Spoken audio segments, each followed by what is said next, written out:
China के हालात ये है, एक तो उनकी सारी हिस्ट्री 50 साल की है जो नया चाइना है। अब वो ये बताएं मुझे कि वो भारत के साथ तो जंग करने की सलाहियत नहीं रखते। वो एक सिर्फ उनकी अभी तक सिर्फ एक उनकी आर्मी बेस है जिबूती में।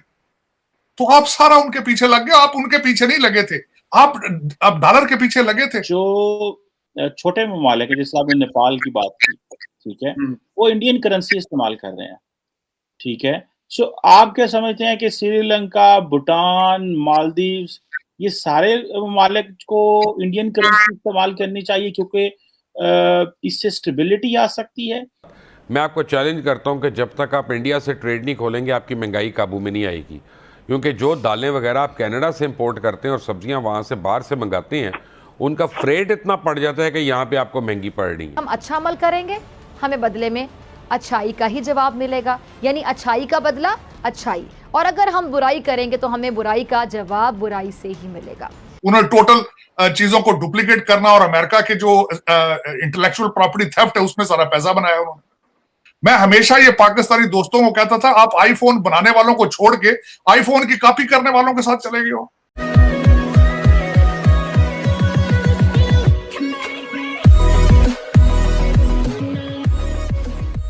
नमस्कार दोस्तों, यहाँ पर बात हो रही है कि चाइना जो कि जिसका हवा पूरी दुनिया में मचा हुआ था, लेकिन जैसे ही उसकी इंडिया के साथ कॉन्फ्लिक्ट हुई पूरी दुनिया को पता चल गया और इंडिया ने चाइना को एक्सपोज कर दिया कि भाई जिस तरीके से यहाँ पर चाइना की हवा बनाई जा रही थी बिल्कुल यहाँ पर ऐसी चीज़ है नहीं। और चीज़ ये है कि भाई इंडिया ने इसकी सही सिचुएशन बता दी है। और उसके अलावा यहाँ पर बात ये भी हो रही है कि जिस तरीके से चाइना जो है वो इंडिया के आसपास वाले कंट्री को इन्फ्लुएंस कर रहा है, जैसे हो गया नेपाल, हो गया भूटान, हो गया बांग्लादेश, हो गया नेपाल, हो गया ये सारे कंट्रीज़ में, मतलब वहाँ पर ज़्यादातर चलती है इंडियन करेंसी। मतलब अगर मान लीजिए कि उनकी लोकल करेंसी को साइड में कर दे तो दूसरी करेंसी वहाँ पर इंडियन करेंसी ही है। और भूटान जैसे कंट्री का तो हम सबको पता है कि वहाँ पर, और नेपाल जैसे कंट्री में भी अगर आप जाते हो तो आपके पास इंडियन करेंसी है तो वहाँ पर काम चलता है। तो यहाँ पर दूसरी बात ये हो रही है कि क्या अगर मान लीजिए ये सारे कंट्रीज़ इंडियन करेंसी यूज़ करते हैं तो उनके लिए, मतलब इंडिया की बात नहीं है, उनके लिए, नेपाल भूटान के लिए स्टेबिलिटी के लिए इंडियन करेंसी ज़रूरी है। और अगर मान लीजिए यूज़ करते हैं तो क्या स्टेबिलिटी या फिर इकोनॉमिकल जो प्रोग्रेस है वो ज़्यादा होगी भी डेफिनेटली। इसी के साथ ही वीडियो शुरू करते हैं। और हाँ दोस्तों, सुपर थैंक्स के जरिए हमें मदद करना ना भूले। जनरल बाजवा ये कहते हैं कि ये हमें वेस्ट ने वैसे पाबंदियां लगा दी हैं क्योंकि इंडिया जो है वो हमें वेपन्स ले लेते हैं। आप कैसे समझते हैं ये पाकिस्तान किस तरह बैलेंस कर पाएगा अमेरिका और चीन के बीच में, जबकि इंडिया जो है उसके अमेरिका के साथ भी बड़े अच्छे ताल्लुकात हैं और चीन के साथ लड़ाई के बावजूद बड़े अच्छे ताल्लुकात हैं। इन्होंने जो गलवान में हुआ, हम तारड़ साहब ये बैलेंस क्यों नहीं कर पा रहे, और इंडिया आप क्या समझते हैं ये क्यों बैलेंस कर पा रहा है? चीमा साहब, ये जो आपने क्वेश्चन किया इसका जवाब बड़ा कड़वा है। उसकी वजह यह है कि आपने सारे अंडे चाइना के बास्केट में नहीं डाले। आपके सारे अंडे जो होते हैं सिर्फ डॉलर बेस होते हैं। आपको अमेरिका से डॉलर आ रहे हो तो आपको उनके साथ रिलेशनशिप ठीक होते हैं, चाइना से पैसे आ रहे हो तो आपको उनके साथ रिलेशनशिप ठीक होते हैं।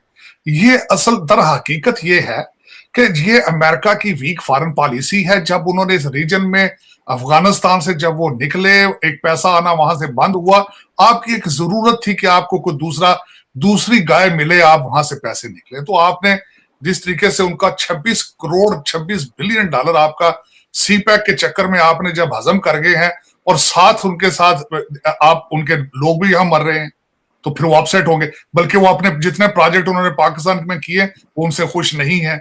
उसके बाद आपकी फॉरेन पॉलिसी कौन सी है कि जब आपको एक साइड से पैसे मिलना शुरू कर देते हैं, आप दूसरे लोगों को गालियां निकालना शुरू कर देते हैं। अब मैं थोड़ा सा ये भी बताना चाहूंगा कि आप जब पिक करते हैं कि जिनसे हमने पैसा लेना है या जो कुछ करना है, अब चाइना के हालात ये है, एक तो उनकी सारी हिस्ट्री 50 साल की है जो नया चाइना है, और उनको ये देखें कि आज तक उनकी सबसे बड़ी खूबसूरती है कि आज तक उन्होंने जंग ही नहीं की।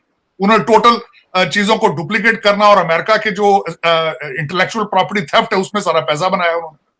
मैं हमेशा ये पाकिस्तानी दोस्तों को कहता था, आप आईफोन बनाने वालों को छोड़ के आईफोन की कॉपी करने वालों के साथ चले गए हो। अब वो ये बताएं मुझे कि वो भारत के साथ तो जंग करने की सलाहियत नहीं रखते। वो भारत उनकी पूरी एक स्टेट कब्जा करके बैठा है, वो उसके कुछ नहीं उससे कुछ कर पा रहे। एक सिर्फ उनकी अभी तक सिर्फ एक उनकी आर्मी बेस है जिबूती में।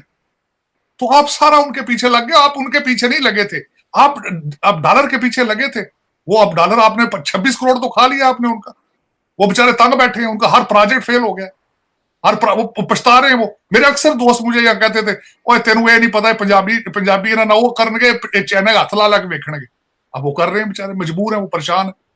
अब जाएंगे शहबाज शरीफ साहब मिन्नतें तरले करेंगे उनको, जिस तरह आपने बताया कि वो अपनी आर्मी को लेके अपनी सिक्योरिटी भी साथ ही लेकर आएंगे और अपने प्रोजेक्ट करेंगे। ये किस तरह के रिलेशनशिप है, ये किस तरह के प्रोजेक्ट है? एम्बैरसिंग है ये सारी चीजें। मैं कहां से शुरू, कहां से खत्म करूं?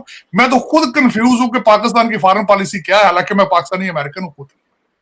लेकिन ये आपको मैंने पहले कहा था, एक चीज जो है पाकिस्तान को बिल्कुल जो खतरनाक तरीन है, नेशनलिज्म नहीं। जो छोटे ममालिक है, जैसे आपने नेपाल की बात की, ठीक है, वो इंडियन करेंसी इस्तेमाल कर रहे हैं, ठीक है। सो आप क्या समझते हैं कि श्रीलंका, भूटान, मालदीव्स, ये सारे ममालिक को इंडियन करेंसी इस्तेमाल करनी चाहिए क्योंकि इससे स्टेबिलिटी आ सकती है? ये कैसे स्टेबिलिटी आ सकती है?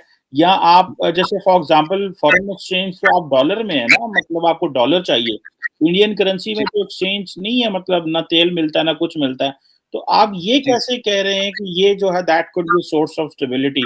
और ये भी एक पॉइंट ये, और दूसरा इसमें ये भी बताइए कि क्या ये इंडियन गवर्नमेंट की डिक्लेयर्ड पॉलिसी है या इंडिया इसको लॉबी कर रहा है या बात कर रहा है कि जो रीजनल ममालिक हैं वो इंडियन करेंसी इस्तेमाल करें? देखिए, नेपाल में क्या, नेपाली रुपया भी चलता है, इंडियन रुपया भी चलता है, भूटान में भी ऐसे चलता है। I am not saying alternate, I am saying as add on currency. And देखिए, नेपाल की इकोनॉमी भी इंडिया की इकोनॉमी के साथ इम्बाइब्ड है, राइट? उनकी इकोनॉमी हमारी इकोनॉमी के साथ मिली, हम सबसे बड़े ट्रेडिंग पार्टनर है। भूटान की भी यही परिस्थिति है। तो हम कहते हैं भाई कि यहाँ एशिया में दो पावर है, या तो इंडिया या चाइना है। लॉन्ग रन में यू हैव टू, देखिए इकोनॉमिक्स में there is a concept, where do I align my economy? Economy align means market, supply chains, capital, availability of capital, retail, it means inventory, it means shipping, it means transport, it means people to people connect, it means cultural connect. ये होता है alignment of economies. Alignment of economies में कहीं ना कहीं जाके देखिए, आज दुनिया की इकोनॉमी अलाइन नहीं है। आपके फॉरेन एक्सचेंज रिजर्व भी डॉलर में, हमारे भी डॉलर में। क्यों? डॉलर तो अमेरिका का पैसा भाई, डॉलर में हम फॉरेन एक्सचेंज रिजर्व क्यों रखते हैं? क्योंकि that is the alignment of the economy. China भी डॉलर में रखता है, जबकि उसकी मंशा बहुत है, RMB दुनिया की करेंसी बन जाओ, मैं दुनिया का बादशाह बनूं, वो बनाने। मैं आपको चैलेंज करता हूं कि जब तक आप इंडिया से ट्रेड नहीं खोलेंगे आपकी महंगाई काबू में नहीं आएगी, क्योंकि जो दालें वगैरह आप कनाडा से इंपोर्ट करते हैं और सब्जियां वहां से बाहर से मंगाते हैं, उनका फ्रेट इतना पड़ जाता है कि यहाँ पे आपको महंगी पड़ रही है। अच्छा, अब इसमें भी अगर मैं कोई मुश्किल जवाब आपको दे दूं तो मेरे ख्याल में आपके लिए भी कोई हैरानगी नहीं होगी। आप हमारी हुकूमत, हमारी इस्टेब्लिशमेंट, हमारी हुकूमतें हर दौर में ये चाहती रही हैं कि ये ट्रेड हो, लेकिन एक खास ग्रुप भी हमेशा से मौजूद रहा है जो इस ट्रेड का मुखालिफ रहा है। मेरे ख्याल में एक बार फिर जो है ये जरूर कोशिश होगी कि ट्रेड हो पाकिस्तान और हिंदुस्तान के माबैन, लेकिन साथ साथ एक खास ग्रुप भी होगा, पॉलिटिकल मुखालफत भी होगी कि हिंदुस्तान से ताल्लुकात उस वक्त तक बहाल नहीं होने चाहिए जब तक 370 वापस। तो फिर हाई कमीशन भी बंद कर लें, वीजे भी बंद कराएं, सब कुछ बंद करें ना। फिर ये क्या बात है, आधा तीतर आधा पटेर? यही वो हमारी सियासत की, हमारी इदारों की बसा औकात मैं समझता हूँ एक दोगली पॉलिसी होती है कि हम बाकी सारे काम करना चाहते हैं, ख्वाहिशात भी रखते हैं, सोच भी रखते हैं, 2 कदम आगे भी बढ़ाना चाहते हैं, लेकिन पीछे भी हटते हैं।